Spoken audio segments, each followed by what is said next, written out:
Hello everyone, back to my channel. তোমরা সব কেমন আছো? যে যেখান থেকে দেখছো সবাই ভালো আছো এবং সুস্থ আছো। তো সকলকে জানাই গুড মর্নিং। তো আজকে ব্লগটা শুরু করছি সকাল থেকে, রান্নাঘর থেকে। আবার নিত্য নতুনভাবে যেভাবে শুরু করি, তো আজকেও সেইভাবেই শুরু করছি।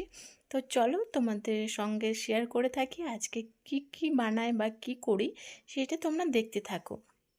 তো এই যে আমরা গাছে থেকে পেড়েছিলাম, তো ভাবছি আজকে সর্ষে দিয়ে একটু টক বানাবো। কারণ ভাতের সাথে মনে হয় একটু টক না হলে আর এখন আর ভাত খাওয়াই যাচ্ছে না। আচার তো সবসময় ভালো লাগে না, তাই এই আমরা টকটা বানালাম। দেন এই যে বিফ ভুনা করেছি, কাঁচা লঙ্কা আর পেঁয়াজ কুচি দিয়ে আর আদা পেস্ট দিয়েছি ব্যাস, আর সর্ষের তেল আর লবণ স্বাদ মতন আর হলুদ দিয়েই, এই কটা উপকরণ দিয়েই এই কিন্তু বিফ ভুনাটা করেছি। তো এই বিফ ভুনাটাও রাত্রে রুটির সঙ্গে, দুপুরে লাঞ্চের সঙ্গে, ডিনারের সঙ্গে, যে কোনো সঙ্গে তুমি সার্ভ করতে পারো।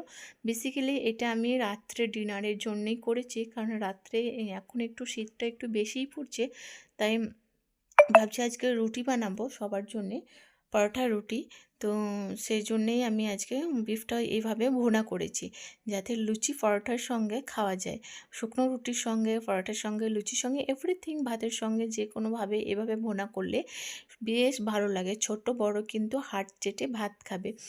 ভাত রুটি সব জিনিসটা তুমি যেটার সঙ্গে সার্ভ করবে না কেন, সেটাই কিন্তু নিমিষেই শেষ হয়ে যাবে তোমার এরকম করে ভুনা করলে। আর করেছি এই যে টমেটোর ডাল, টমেটোর এই শীতের সময় সেদ্ধ ডাল বা কোনো বাগার ডাল দিলে বেশ ভালো লাগে না খেতে। তো এরকম যদি টমেটো ডাল করা হয় আর আলু মাখা, বেগুন মাখা এরকম যদি হয়, তাহলে কিন্তু বেশ ভালো লাগে। আর আমার এই ব্লগটা যদি কাউরি ভালো লাগে, please like, comment, share, subscribe করতে ভুলবে না। অতি অবশ্যই চ্যানেলটাকে সাবস্ক্রাইব করে ফেলবে। আর যারা অলরেডি করে ফেলেছো সাবস্ক্রাইব, তাহলে তাদেরকে অসংখ্য ধন্যবাদ। তো আর এদিকে বানাচ্ছি এই যে চিকেন পটেটো। তো আজকে এইটা চিকেনটা আজকে উনুনেই করছি, যেহেতু ভাতটা আমি উল্টে রেখেছিলাম। তো যে মাটির উনুনে রান্নার টেস্টই আলাদা, বেশ ভালো লাগে। এটা কিন্তু একদম উষ্ণ আছে যাকে বলে, সেটাই হচ্ছে। কারণ গ্যাসে তো অনেক লো ফ্লেম বা হাই ফ্লেম করলেও কিন্তু হয়ে যায়। আর এই তরকারিটা স্লো আছে কিন্তু এই রান্নাটা হচ্ছে। আর দেখতে পাচ্ছ গাইস কত সুন্দর কালারটা এসছে। এটা জল আমি এখনও দিইনি, এই চিকেন আলু থেকে যে জলটা ছাড়ছে সেই জলের মধ্যেই দিইনি।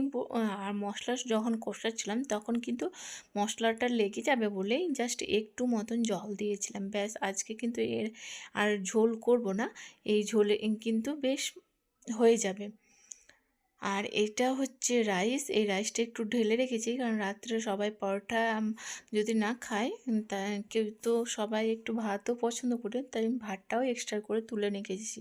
কারণ দুপুরে ভাতের সঙ্গে একটু রাত্রিকার ভাত তুলে রেখেছি। বেশ দুপুরে খাওয়া দাওয়া করে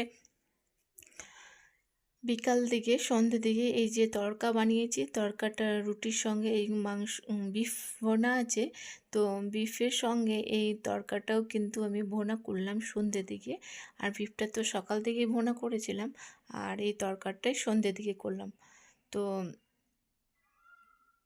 আমার আজকে ব্লগটা কেমন ভালো লাগলো সেটা তোমরা অতি অবশ্যই কিন্তু কমেন্ট করে জানাবে। আর কোনো ভুল ত্রুটি থাকলে তাহলে ছোট বোন হিসেবে মাফ করে দিও।